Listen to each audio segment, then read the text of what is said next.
Sa kabila ng tensyon sa pagitan ng Pilipinas at China sa Pag-asa Island, opisyal nang binuksan sa mga turista ang kamangha-manghang ganda ng isla. Mula po sa Puerto Princesa sa Palawan, nakatutok live si Rafi Tima. Rafi!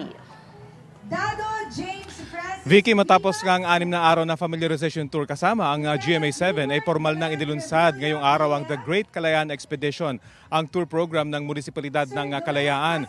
Sa kabila ng mga hamon, tuloy na raw ang unang batch ng mga turista na maglalayag patungo sa mga isla ng Kalayaan sa susunod na buwan. At isa sa kanilang mga bibisitahin ay ang isla ng Pag-asa. Mula sa himpapawid, kita kung gaano lang kaliit ang Pag-asa Island. Pero ito ang isa sa pinakamalaking natural na isla sa buong Spratlys. Dito rin matatagpuan ang munisipyo ng Kalayaan.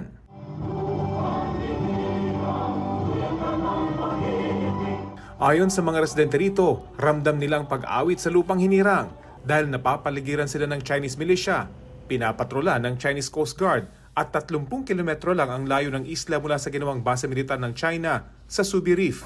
Ang nurse na si Jocelyn, residente ng isla mula noong 2021 nang i-assign siya dito ng Department of Health. Kalaunan, dinala na rin niya rito ang asawa at anak para permanenteng manirahan. Na-in-love sa mga tao, sa lugar. Sobrang ganda din kasi.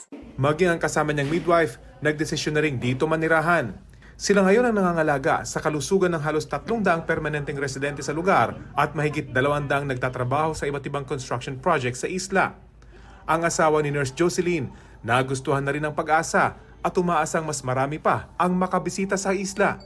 Atin to eh. Yung para sa mga turista yun, i-open namin yung mga yung dive site dyan na hindi pa nakikita rin ng iba, na-explore, hindi pa siya na-explore. Tapos yung fishing, so maraming isda dito sa Kalayaan.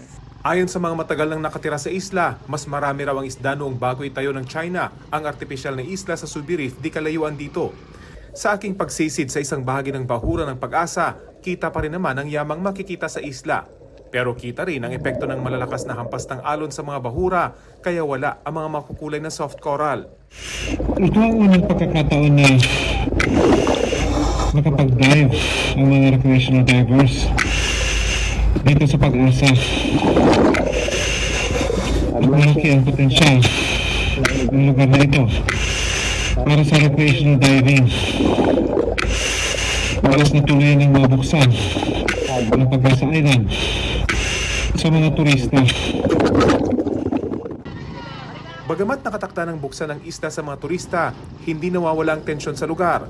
Pero umaasa ang mga nagtataguyod ng Great Kalayaan Expedition na kapag nabisita ng mga turista ang mga islang hawak ng Pilipinas dito sa South China Sea, mapapalitan ng tensyon ng pagkamangha sa ganda ng lugar at makatulong na gawing lugar ng kapayapaan ang Kalayaan.